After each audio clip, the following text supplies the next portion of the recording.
Hey guys, it's Meg. What's up? What's poppin'? Welcome to the podcast. Do you ever want to remember a certain quote, inspiration, or a fun fact? So you write it down either digitally or physically, but then forget where you wrote it?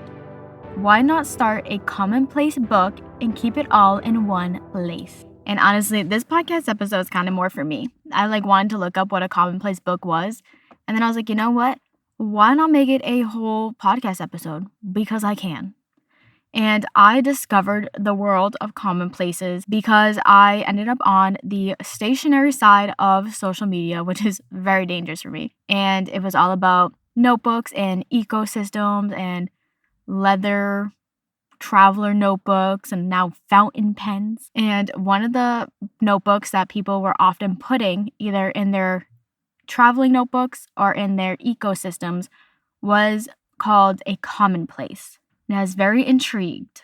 So the first source we have is notebookofghosts.com, and the article is called A Brief Guide to Keeping a Commonplace Book. And it was posted February 25th, 2018, but originally it was published on a different platform on January 8th of 2017. So there has been a long tradition of using blank notebooks for storing and organizing information for later. The thing about commonplace books is it's often devoted to knowledge making and not organizing your life.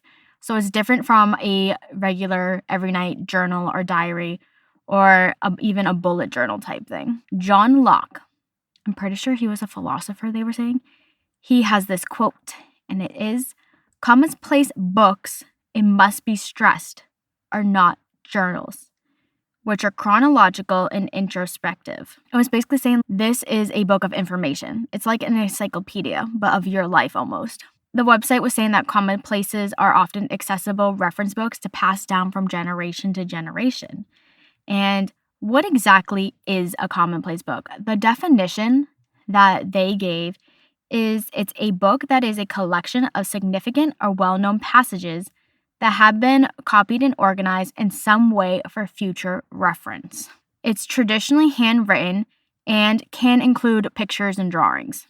There is a quote that I really liked that the website gave. It's by Jonathan Swift, and it's from A Letter of Advice to a Young Poet. And it is, and I quote, "A commonplace book is what a provident poet cannot subsist without, for this proverbial reason that, quote, great wits have short memories," end quote. And whereas, on the other hand, poets being liars by profession ought to have good memories. To reconcile these, a book of this sort is in the nature of a supplemental memory or a record of what occurs remarkably in everyday's reading observation. I'm pretty sure I read my handwriting correctly. I would love to know what he meant by poets being liars by professional. Hey, what's up? It's Editing Meg, and I got curious why they say poets are liars by profession, but when I was searching this, I could not find much on this other than other philosophers agreeing with this statement, but some sources were saying it's because poets can exaggerate their feelings or embellish them with metaphors. I thought that was very, very interesting. Now you may be wondering, is this style of writing a new thing? Is this just some type of Gen Z craze or phase? No, it's actually gone back to the Middle Ages. And some say that it originated from commonplaces in ancient Greece and Rome, where orators could place ideas, arguments, and rhetorical turn of phrases for later use. And just like everything, now we actually talk about this in our fashion videos every year. It's a trend. Things come and they go. They often get different names or different names. In the Middle Ages and early modern period, it said the Florigium, the gathering of flowers. I didn't even know that was a period. So Editing Meg, when was that? I'm going to be honest, and I'm a little confused by what this is, but it seemed to be around the 17th century, which was from 1601 to 1700. Thank you for that. But those two periods actually used commonplaces to write down passages from religious and theological works in theirs. The Zibeladon in 14th century Italy was used by merchants to keep daily records of life and activities. This was back then, but the height of popularity. This might be controversial because I feel like commonplaces are having a revival right now, and this could be the new height. But currently, the height of their popularity was during the Renaissance and early modern period, with students and scholars keeping them for studies. And this is a direct quote from this website that I really loved how they described the Commonplace book. It said that it is, and I quote, an autobiography of the mind, end quote. That is just so fun. It said that famous people have actually had them, and some famous people that they listed are Patrick Branwell. You may be wondering, who is that? You probably recognize these names that follow. He is the brother of Emily and Charlotte Bronte, the Bronte sisters. Horror writer H.P. Lovecraft, Thomas Jefferson, writer and activist Nancy Cunard, Ralph Waldo Emerson, Henry David Thoreau, I can never pronounce that man's last name, I'm so sorry, American suffragist Elizabeth Cady Stanton, and scientist Carl Linnaeus? I think it's Linnaeus. This website was also saying how you can start a Commonplace notebook and how this person started. There was a lot more information on this website. I just picked and choose what I thought was perfect and more relevant for our purposes. The second source we didn't take much from because the first source had so much, but the second source is bulletjournal.com, and the article is called The Commonplace Book as a Thinker's Journal from April 3rd, 2023. So as you can see, it's still pretty relevant in today's world. So writers like Virginia Woolf and Samuel Johnson had one. Now, I quoted one from Virginia Woolf because I really liked how she wrote this, but this is from Hours in a Library by her, and it says, and I quote, "Let us take down one of those old notebooks which we have all, at one time or another, had a passion for beginning. Here we have written down the names of great writers and their order of merit. Here we have copied out fine passages from the classics.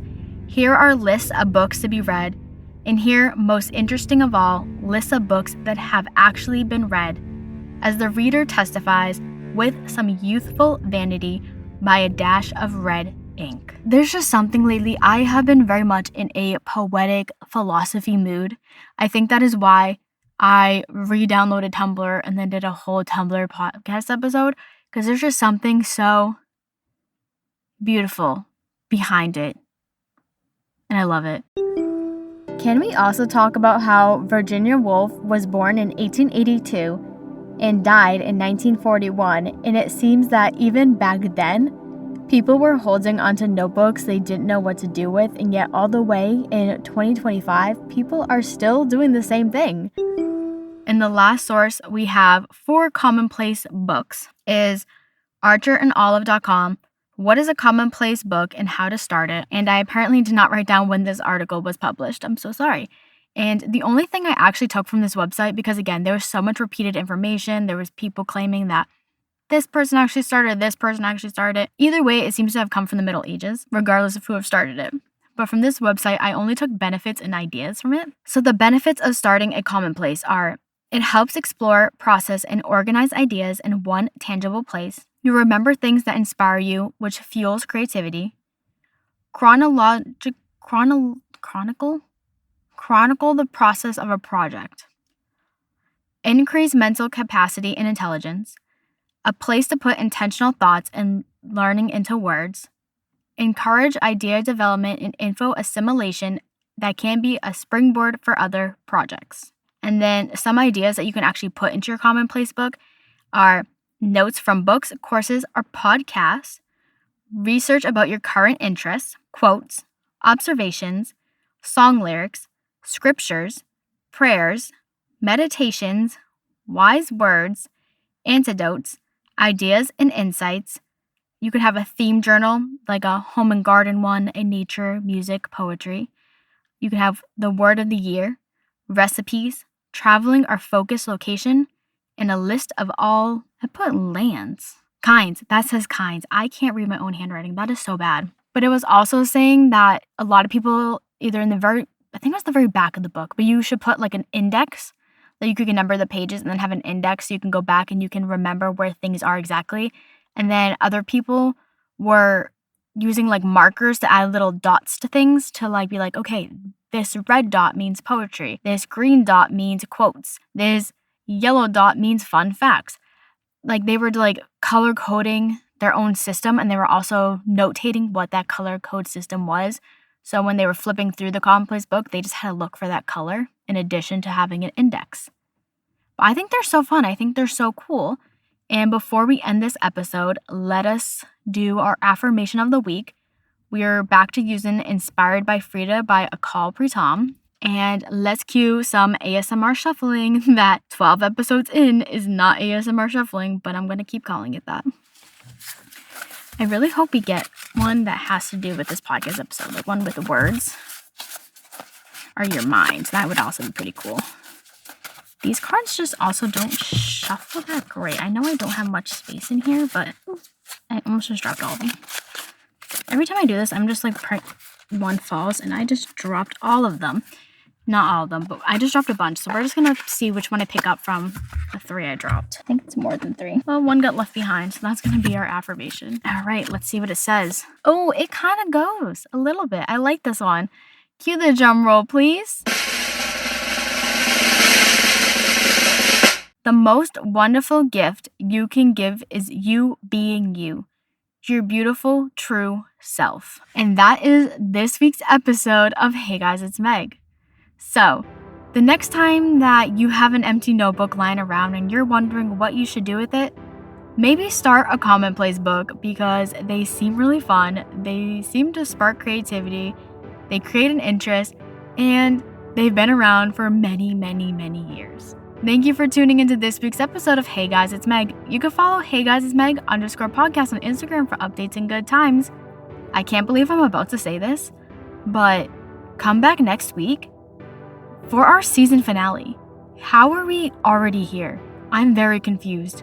I feel like I just started this season and we're already going to be on our season finale because I only do 13 episodes per season so I don't crash out. But come back next Monday at 9 a.m. where I'm pretty sure we're going to explore this idea of comfort and coziness that many embody. I'll see y'all on the flip side. Peace out, Girl Scouts.